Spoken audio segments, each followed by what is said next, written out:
It is with the greatest anticipation that we welcome in someone who has been the longtime writer on music, on movies, on television, on life, on culture.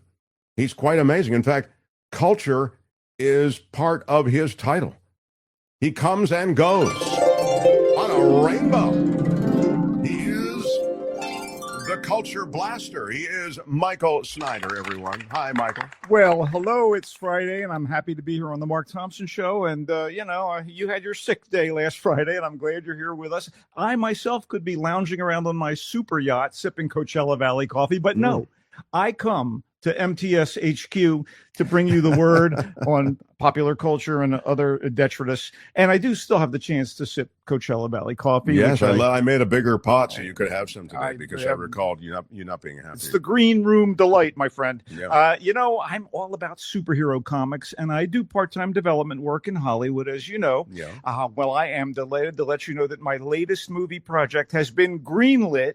It's all about a teenage boy from a Louisiana coastal town who is bitten by a radioactive shrimp and gains the proportionate strength and agility of a shrimp. I'm kind of at a loss for a name, but I think it'll come to me sooner or later. Yeah, that's as topical as today's headlines, isn't it? I don't know. Have you had any of the radioactive The shrimp? radioactive shrimp is delicious this time of year, particularly. It's pointed out that detritus or detritus, as you said, is a ding word. So we do what we can to satisfy the chat. Yeah. But let's talk some movies. What do you say? Right, let's do it. Get in. Okay. The Conjuring Last Rites is the fourth and purportedly final movie in the Conjuring horror franchise, not counting the Nun and Annabelle spin-offs. I mean, the main movies, which have The Conjuring in their title, as in the previous one, which was called The Conjuring, The Devil Made Me Do It. You know, like the punchline in the Flip Wilson drag sketches. That's a callback. These movies are about the real-life paranormal investigating married couple, Lorraine and Ed Warren, and they're supposedly based on real incidents in the life and times of the Warrens. And the Warrens are played once more in this movie, Last Rites, by the fine actors Vera Farmiga and Patrick Wilson.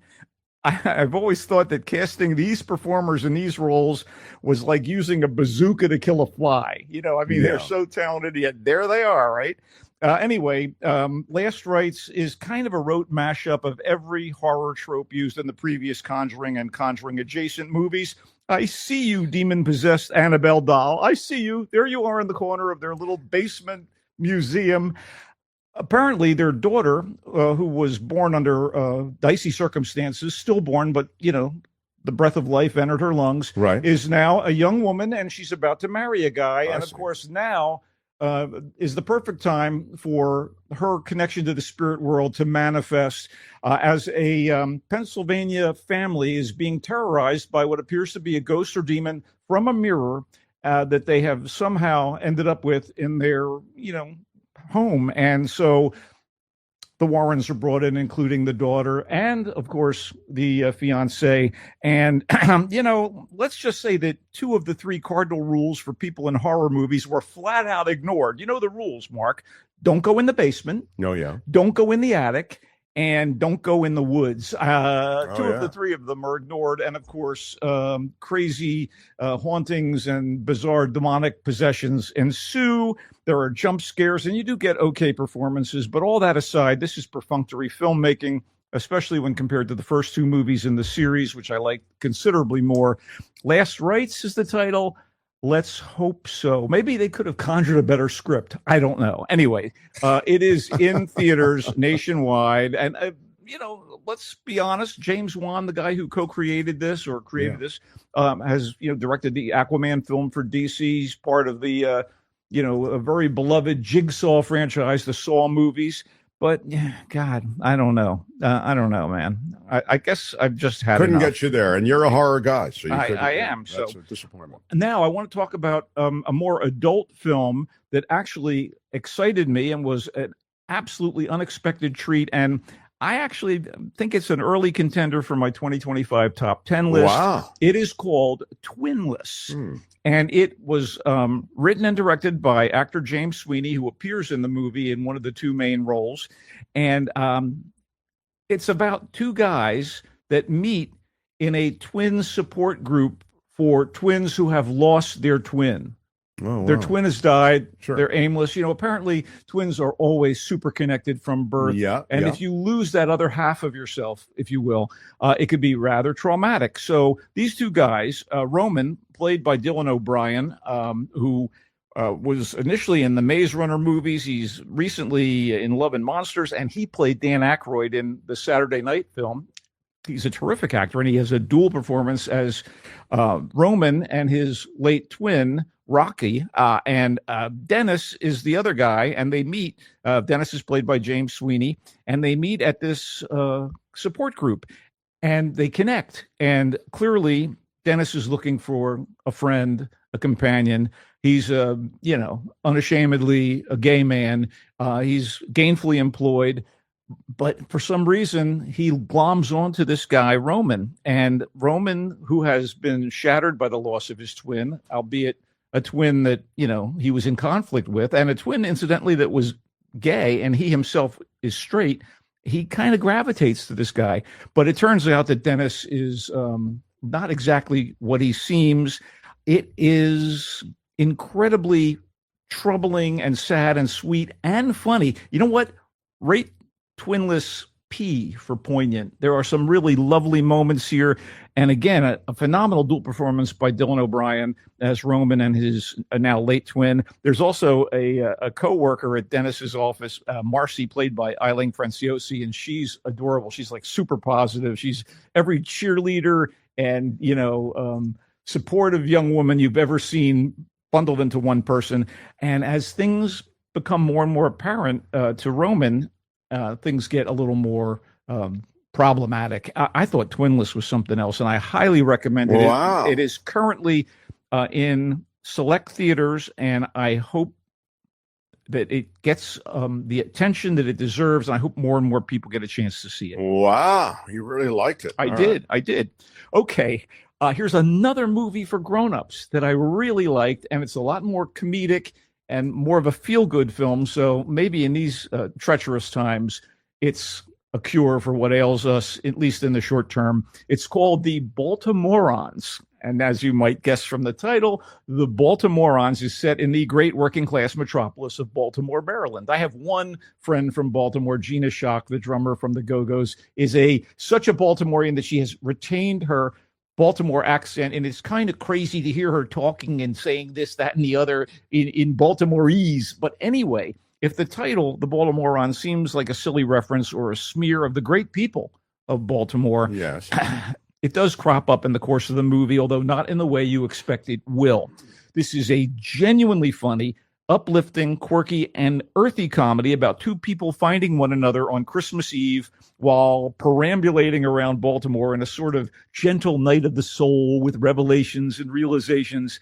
And it's been made by one half of the comedic mumblecore filmmaking siblings, the Duplass brothers. Oh, yeah. Both actors, both writers, both directors, and Jay co-wrote the script with the male lead, Chris Strassner, who is a big bear of a man. So Strassner plays a struggling comedian and recovering alcoholic named Cliff, who is accompanying his fiancée to Christmas dinner at her family's house.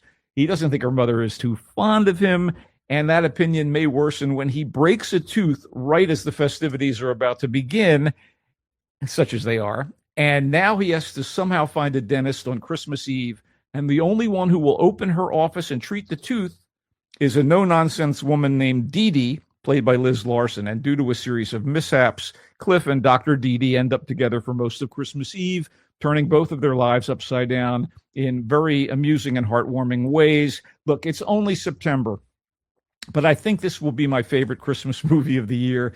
As a rom-com, The Baltimoreans is more calm than rom. I really liked it. And I liked its two main characters.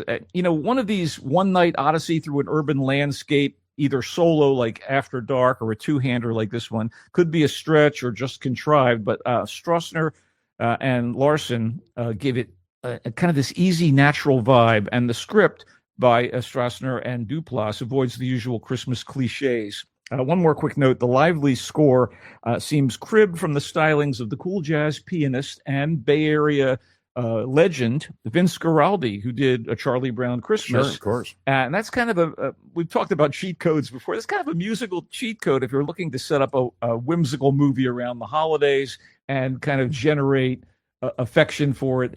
Sure, I agree. It doesn't matter, though. This film was delightful. It's in select theaters, and it starts this weekend in New York City, opens in Los Angeles next week, and it'll roll out to San Francisco. Love it. The Baltimoreans, it's called. Yes, it is. What else do you have, Michael Snyder, a great culture blaster?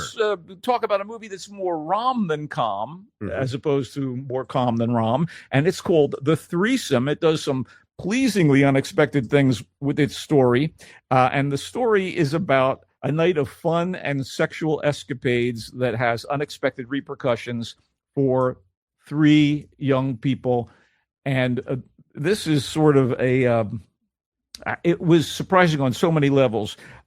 It stars essentially Zoe Deutsch, who is the worthy Nepo baby daughter of actress Leah Thompson and director Howard Deutsch. And I've loved this woman's performances since I first saw her in Everybody Wants Some, which is a great Richard Linklater movie that too few people have seen. Here she plays kind of, she works at a bar and restaurant, and this guy played by Jonah Hauer King has had this crush on her forever. She's Olivia and he's Connor, and for some reason the stars are in alignment, as they say, and he ends up flirting with a young customer named Jenny, and Olivia finds her attractive, and they end up in bed together. It's like one night of exciting passion, hence the title, The Threesome. Yeah. But again, there are repercussions that end up dogging them.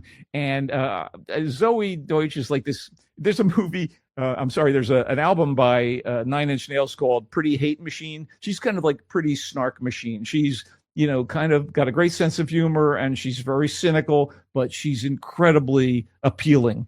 And I guess everybody hits their marks and does a good job here.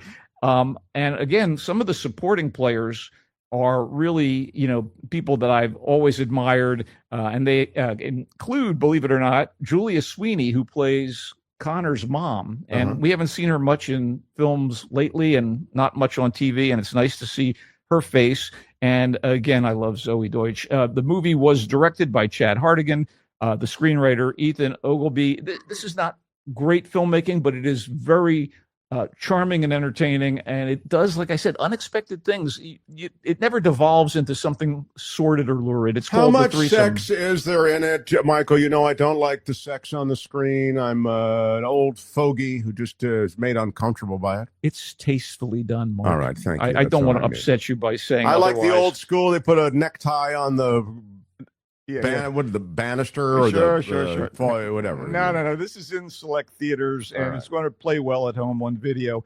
All right, let's talk about something people can watch on Apple Plus right now. It was in theaters, been in theaters for almost 2 weeks. If you're a fan of Akira Kurosawa's taut and clever 1963 police procedural High and Low, which was a very different beast than his period samurai epics. Kurosawa, one of the greatest filmmakers of all time. This movie, High and Low, was about a successful Japanese businessman who's trying to control this major shoe company where he's on the board of directors.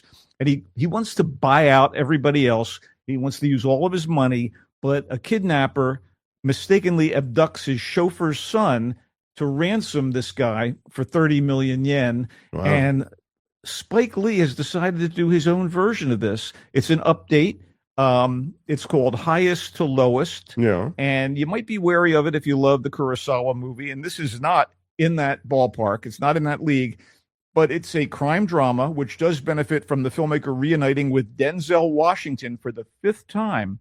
These guys got together and have done What other movies have they done? Oh, my God. Mo Better Blues, Malcolm X, He Got Game, Inside Man, which is one of the more conventional films by Lee, but one that I absolutely adore. What was Inside Man about? It's a bank robbery. Denzel is a cop. It's really a terrific film. I want to check that out, too.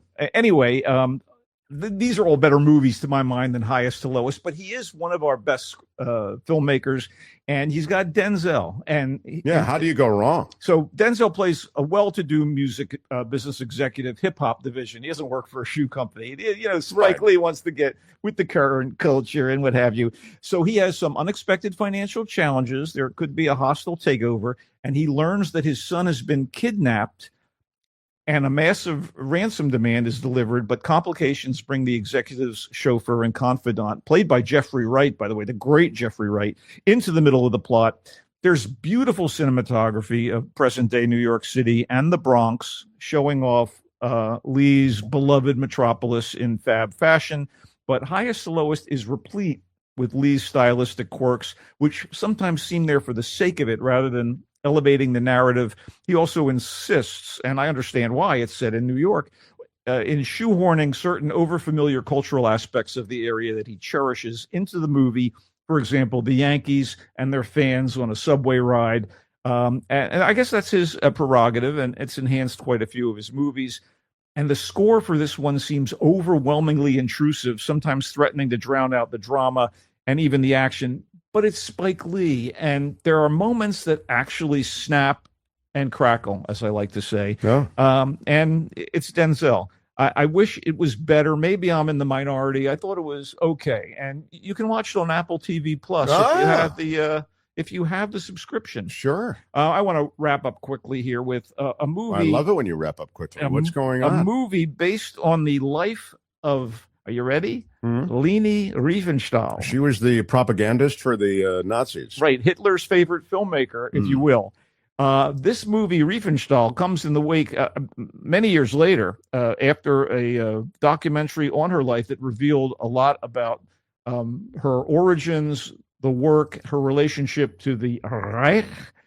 It was called The Wonderful, Horrible Life of Leni Riefenstahl, and it was released in 1993. And this movie brings some of that footage in, particularly the interview footage, but it does a bang-up job of contextualizing it and giving it current relevance as regards the rise of fascism and the power of targeted propaganda in our own country. I mean, you can't help but think about it as you're watching what she did, and in the context of what she did, how it affected the populace. It's chilling, and her brilliance as a filmmaker is undeniable, and it's seen here in fits and starts. She started out as an actress in Germany in mountain movies, which were these very specific films set generally in the German Alps, and they were exciting. They were adventures, and she was rather a good climber. And you know, she did these risky roles, and it transitioned her from that into filmmaking on her own.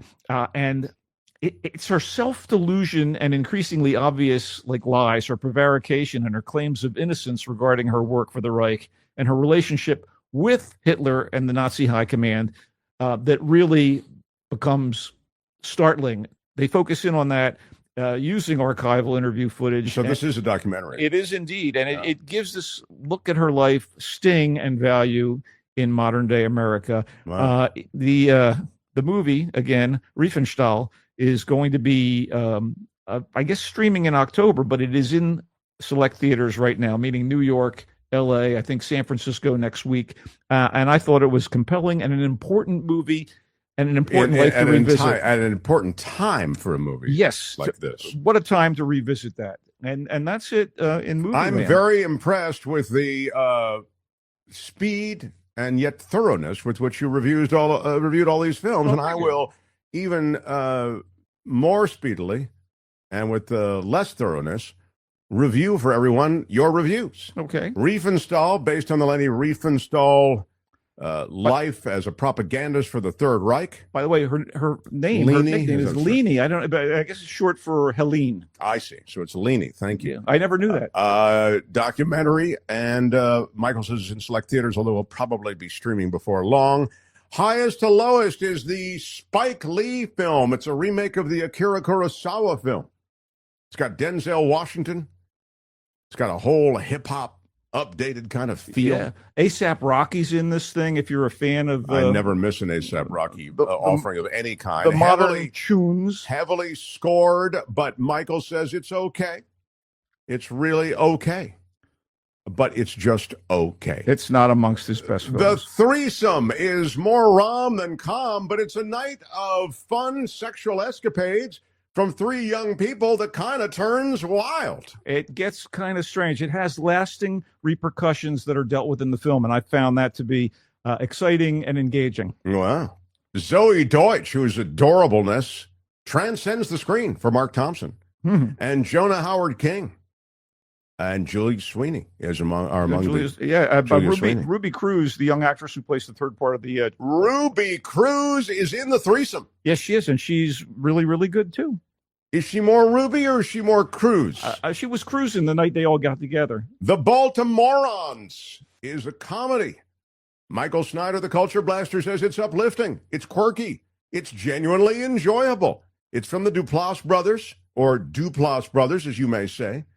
And this story takes place with the fiance's parents' house and the cliff for chipping his tooth. He ends up with the dentist. It's a kind of fun situational thing, a Vince Guaraldi type score throughout. He says the Culture Blaster may be his favorite Christmas movie of the year. We haven't seen any more Christmas movies to date. It's only September, but I'm guessing. I'm guessing. Twinless is directed by actor James Sweeney. The twins meeting in a support group for twins who've lost the other twin, the other brother or sister. Dylan O'Brien. It's poignant. Michael Snyder, the Culture Blaster, likes it. It's in select theaters. Yeah, and one of the questions is, and it's an important one, is the character played by Sweeney. Did I say Sweeney? Yeah, is that not what it is? No, it's Sweeney. Is that character actually a twin who lost his twin? Oh, that's a really great twist. Well, no, I mean, I don't want to get into too many details. He might be, Oh, I love that twist. He might be a tragic, a victim of tragedy. I love this even more. Michael hopes we all see it. He likes it, and it's in select theaters. Twinless. And he started with The Conjuring. Michael is a fan. The Culture Blaster is of horror. This is The Conjuring Last Rites. It's the fourth movie in the main horror franchise, The Conjuring. Not a great script, but a great cast. But ultimately, it didn't really move the Culture Blaster's meter. No, it did not. Michael? Yes, sir. I so appreciate your input on so many of these projects. And I want to note that you used a couple of ding words along the way. Tom Dusenberry is our keeper of the ding. Replete, he wants to ding you for that. And perfunctory certainly is a ding word. Oh, please. He wanted to ding you for prevarication, which you used. I will not ding you for it. And here is why. Because I felt that you overran with the use of prevarication, meaning you'd already made the statement about lies, and you added the word prevarication, and I felt because it was an add-on, it no longer deserves a ding. I essentially used it as a synonym. Right, right. But look, you more than served up. Thanks. Evidence of your great writing skills. I do what I can. All right. A quick note. Yes. I was at an art opening last night, Lucky Cat Labs downtown. Okay. Fembot. It was all woman artists, and my God, a local artist who goes by the name of Art of July did these exquisite canvases. It was a really wonderful evening, and I will be at La Luz de Jesus for a group show tonight. At Think Space tomorrow night in the Hive. I'm going to have an art weekend in preparation for Sunday's big showdown between the Niners and the Seahawks up in Seattle. We kick off the NFL season, 49er fans, on Sunday. As a Philadelphia native, I obviously watched the Eagles versus the Cowboys last night and was grateful that the Eagles beat the evil empire from Dallas. But I am highly wired for Sunday's big match between the Niners and the Seahawks, and still hoping that the Giants can sneak into the playoffs. This is my 40 seconds of sports. Well, you've got quite a weekend planned with sports and all those other artistic endeavors to which you've become accustomed to including in your life. You are a sophisticate, and you're still a crazy comic book nerd. That's why we love you. He comes and goes on a rainbow. Michael Snyder, the Culture Blaster. Hey, be on the lookout for Shrimp Man. It's coming. Thank you, Michael Snyder.